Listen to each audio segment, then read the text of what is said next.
My best friend abandoned me on a highway somewhere between nowhere and the place. We had been fighting for almost an hour by then, bringing up shit we thought we'd long buried. He pulled over so suddenly the tires spat gravel across the road, then just sat there gripping the steering wheel and breathing while the turn signal clicked in the silence.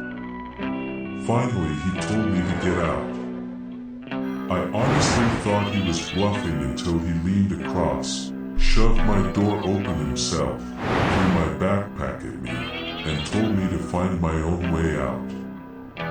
Then he turned the way we came from and drove off, leaving me stranded with no signal, no flashlight, and kilometers upon kilometers of highway and forest. Life has a way of isolating me at the worst possible moments. Maybe it's always just been me, but it sure is better assuming that the universe holds a grudge against me, because at least then you know there is a reason behind the things that happen to you. When I was 12, I got separated from my class during a school trip and spent an entire night alone in the woods before a search team found me half asleep beneath a fallen tree. At 16, I'd managed to lock myself inside an old mausoleum while screwing around in a cemetery with friends and had to wait there until morning listening to rain hammer against the stone roof. Elevators breaking, getting stuck in lockers, the list keeps on going. Internally, I laugh it off every time it's over, because I'm like a damn cockroach. I've been lucky enough to survive everything that's been thrown at me. I don't know if I'll be able to get out of this one. The flashlight on my phone barely helped see through the dark. Heavy foliage blocked out the sky above, and the thick barks of the dense forest were way too foreboding to even consider going in. I sat down, trying to gather my thoughts as I assessed the situation. The first option, keep walking the road. I had minimal supplies and a phone with a half-depleted battery. I wouldn't last long and my body would eventually tire out. The alternative was the second option, sit my ass down and wait for any passing cars. Great in theory, but the first problem is that there aren't any passing cars. This fuckus road is only technically a highway, because I think it's dead center in the middle of nowhere and I don't know whether anyone except me and my friend was actually coming through here. The second problem is the woods. They made me feel exposed somehow. Every time I turned my back to them I did get the urge to look over my shoulder again. It reminded me of the fear I'd felt as a kid. The third option, go into the forest. No. Just no. The fourth option, climb a tree. I used to do it all the time, and I think I'll still be able to. It's always better to know more about your surroundings, and I was hoping that I'd see a second road or the edge of the forest, maybe making option 3 a bit more viable. I picked the final one. I looked for the healthiest tree I could find, figuring it lowered my chances of falling from a dead branch. My heart sank every time the bark peeled away under my grip, but I kept climbing, grabbing one branch after another, putting my feet on the former and pulling myself higher. I tried not to look down. Near the top I stayed close to the trunk, moving carefully between the thinner branches since those were always the weakest. I sat down in the thickest outstretch of the trunk at the peak, balancing my weight evenly. Slowly, I pushed my head through the leaves, making sure nothing poked me in the face. What I saw completely eliminated the third option. The forest stretched on for miles in every direction beneath the stars. From up there I could barely make out the highway cutting through the trees, winding farther and farther away until it disappeared completely into the dark. No streetlights. No gas stations. No nothing. I climbed down slowly, trying not to think too hard about how stranded I actually was. Only after my feet touched the ground did it really hit me.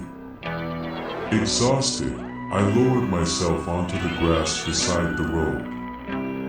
It didn't feel nearly as safe as the gravel, but I was too tired to give any more fucks. Alright.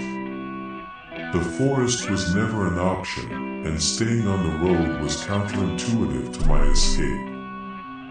I forced myself to wake up, rubbing my eyes as I remembered I'd left my shoes at the base of the tree's trunk.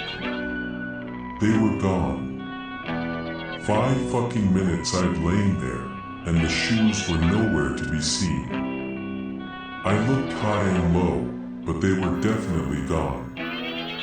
Tears welled up, but I pushed them back, along with the questions of how and what. I just started jogging beside the roadway in the direction I thought my friend had gone, ignoring the occasional stone jabbing into my ankle. I concentrated on conserving my stamina so that I could run for longer. Once the monotony of my sprint calmed me down, I started noticing a few things. There were no sounds. Woods are quieter at this time, sure, but never dead silent. Usually there's at least a few crickets out there. I could hear nothing except my own footsteps. My grandfather used to work as a ranger, and he told me all kinds of stories about the woods growing up. But there's one thing he said that stuck with me. Kid, if you can't hear a thing in the woods, not even the birds, get the hell out. Animals only go that quiet when they know something is wrong. I think it was a few hours in that I saw the first vehicle. I ran straight to it, not giving a fuck about my feet being scratched and torn by the rough gravel. You have no idea how it felt seeing that bike laying on the road, turned on its side. If being lost in this godforsaken path felt like I was drowning, then this was like someone pulled me out of the water for a second to breathe. You also have no idea of the disappointment I felt when I saw it was wrecked. Completely unsalvageable. The thing looked like it had been crushed by an invisible hydraulic press. You can't crash something like that even if you tried. I'd noticed something was off about this place before, sure, but I hadn't been this weirded out even when I'd lost my shoes to the fucking air. Finding the crashed motorcycle also confirmed another thing. This was not the direction my friend had driven off to, because I sure as hell didn't remember seeing it before.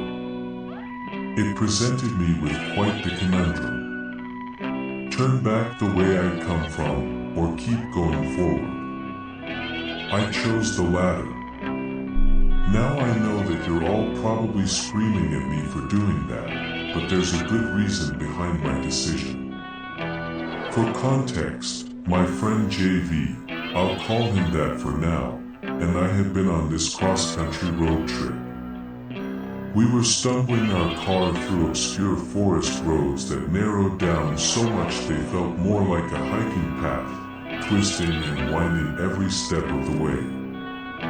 I wasn't even sure I'd even be able to find the intersection Google Maps had led us to for entering the highway in the first place. I didn't want to erase my progress either, so I cut my losses and stepped back into the grass beside the highway.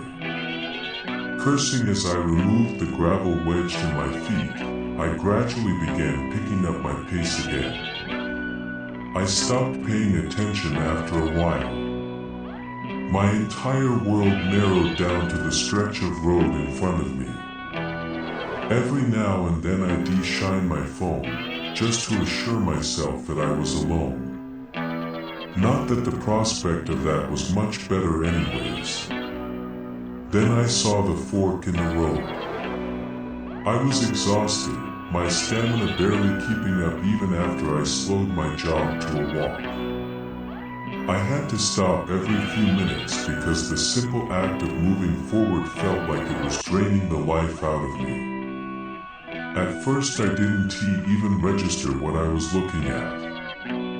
My brain just accepted it automatically, just another road cutting off into the woods. It took me a few seconds to realize that highways aren't just supposed to randomly split off. Not this one, at least. I collapsed onto the ground, panting as I gulped down water non-stop, rationing be damned. I pulled OU.